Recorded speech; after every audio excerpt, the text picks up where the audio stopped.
संगीता तिवारी पुण्यावरून. आज आपल्या भारतामध्ये, महाराष्ट्रामध्ये, उत्तर प्रदेशामध्ये जो करोनाने हाहाकार माजवला आहे तो बघितल्यानंतर अंगावर शहारे येतात.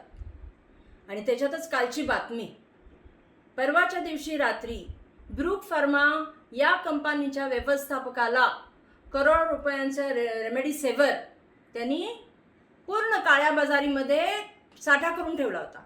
त्याला जेव्हा पोलिसांनी पकडलं तेव्हा त्या रात्री आपले माजी मुख्यमंत्री देवेंद्र फडणवीस धावत पळत दरेकरांना घेऊन तिथे गेले.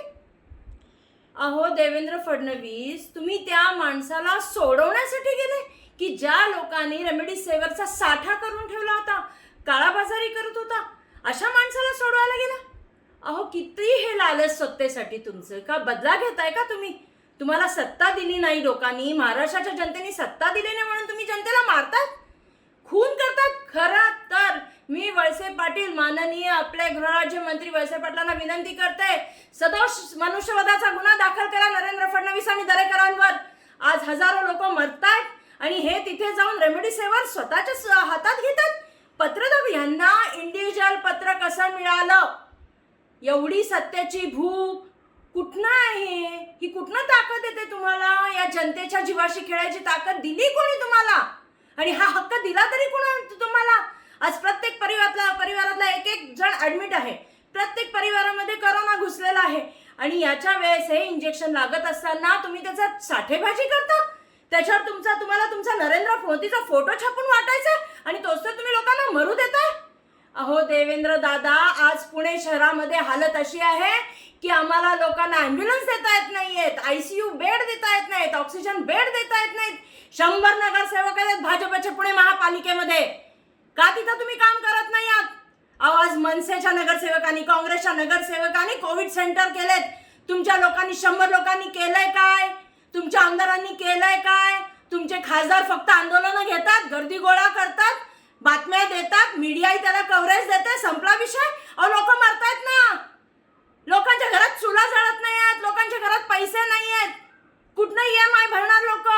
कुठनं पोरांच्या फिया भरणार? लोकांकडे, रिक्षावाल्यांकडे धंदा नाही आहे, बायका पोरं उपाशी मरतायत. ते तरी बघा, लाज वाटायला पाहिजे. सत्तेवर येण्यासाठी तुम्ही एवढं घाणेरड्या नीच पातळीचं राजकारण करता. देवेंद्रजी, तुम्हाला काय बोलायचं? तुमचा वरचा दिल्लीचा ठगही तसाच आहे. तुम्ही तर दिल्लीवरनं कुत्र्यासारखं भोंगताय महाराष्ट्रावर. का? तर उद्धव ठाकरे सरकार चांगलं काम करते, चांगलं रॅल्या नाही करत आहेत उद्धव ठाकरे, गर्दी नाही जमवत आहेत उद्धव ठाकरे, काम करतायत, काम नियोजनबद्ध काम करतायत आणि तुम्ही ते काम होऊ देत नाही आहात. रेमेडीसेवर साठेबाजी करण्याचं कामच तुमचं हे होतं की तुम्ही लोकांना मरायला सोडत होतात. तुम्हाला लोकांनी सत्ता नाही दिली ना, त्याचा बदला घेताय तुम्ही. आज नरेंद्र मोदी PM, अरे PM आहे ना बाबा, तू काय करायला पाहिजे की आज महामारी आहे, सगळं नियोजन केलं पाहिजे. तू तिथे रॅल्या करत बसले बंगळ्यांमध्ये. दीदी ओ दीदी, अरे दीदी ओ दीदी करत नको बसू रे, मग ती भैया ओ भैया करेंगी, मग काय होईल? आता हा सगळा प्रकार पाडल्यानंतर असंच म्हणावं लागतं, यहाँ हर शाख पे उल्लू बैठा है, अंजाम गुलिस्ता क्या होगा?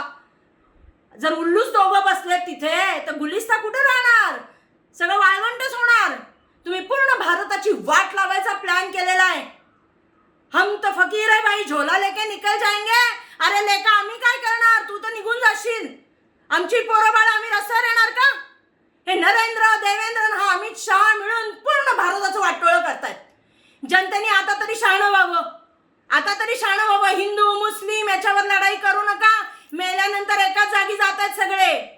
कुठं मंदिर नाही, कुठं मस्जिद नाही, हा भेदभाव करू नका. अशा वेळेस सगळे एकत्र या. आज ह्या रोगराईमध्ये ॲम्ब्युलन्स चालवणारा मुसलमान आहे का हिंदू आपण नाही विचारत. आपल्याला मदत करणारा ॲम्ब्युलन्सवाला म्हणतो. आता तरी विचार करा. जनतेने आता विचार करायची वेळ आलेली की किती खेळ खंडोबा केलाय. महामारीत पण राजकारण, महामारीत पण तुम्हाला तुमचे फोटो लावायचे. आता फक्त तुमचं डेथ सर्टिफिकेट जे आहेत ना करोना मधल्या, त्या डेथ सर्टिफिकेटवर पण तुमच्या नरेंद्र मोदीचा, देवेंद्र फडणवीसचा फोटो टाका, म्हणजे लोक घरात लावतील त्या डेथ सर्टिफिकेट. नरेंद्र मोदी यांच्या सौजन्याने आम्ही मेलो. याच्या व्यतिरिक्त काय बोलू शकतो? लाज वाटली पाहिजे. बाया माणसांना काम नाही, पुरुषांना काम नाही, पोरं बेरोजगार पडलेत, गरिबांना पोरांच्या फिया भरता येत नाहीयेत. इथं कॉलेज बंद, शाळा बंद, तुमच्या रॅल्या चालू. कॉलेज शाळा बंद करून आज पोरांचे नुकसान होत आहे. ठीक आहे, आम्ही मानतो करोना आहे, मग तुम्ही रॅली का काढताय?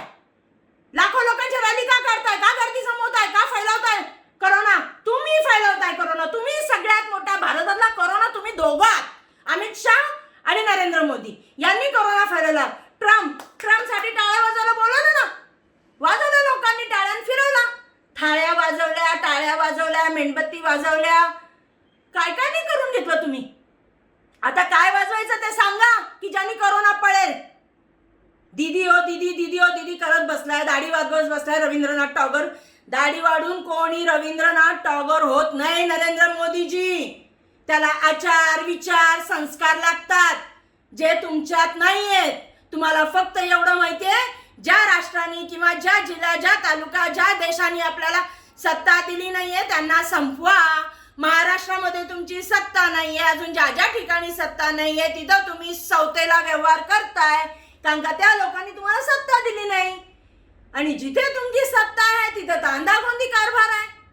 रेमडेसिवीर सारख्या इंजेक्शनवर तुम्ही तुमचा फोटो टाकू इच्छिता, याच्यापेक्षा गलिच्छ आणि नीच राजकारण कोण करू शकतो? आज आमच्या इथे पुण्यामध्ये, पुणे महानगरपालिकेमध्ये देवेंद्रजी, नरेंद्रजी, अमित शहाजी 100 नगरसेवक भाजपचे आहेत. 4 ते 5च्या पुढे आमदार तुमचे आहेत. पुण्याचा खासदार तुमचा आहे. पण भाऊ काही करत नाहीयेत. भाऊ फक्त आंदोलन घेत आहेत. कोण उतरतंय रस्त्यावर, कोण कुणाला मदत करतंय? का कोविड सेंटर्स करा ना. पुणे मनपाच्या एवढ्या 350-400 शाळा आहेत, करा सगळ्या पुणे मनपाच्या शाळांना कोविड सेंटर्स. किती लोक त्याच्यात ऍडजस्ट होतील? आज एक रूम मध्ये जर कोरोनाचा पेशंट क्वारंटाईन केला तर पूर्ण घर करोनाग्रस्त होतंय. त्या माणसांनी राहायचं कुठं? रस्त्यावर? आणि करोना पसरवायचा? बनवा ना कोविड सेंटर्स त्या गरिबांसाठी. शाळा रिकाम्या आहेत ना, शाळा चालू नाही आहेत, पण इनिशिएटिव्ह कोण घेणार? कोणी नाही. हे काम आता काँग्रेसचं आहे ना, तर काँग्रेस करेल, महाविकास आघाडी सरकार करेल, शिवसेना आहे, राष्ट्रवादी हे सगळे करतील.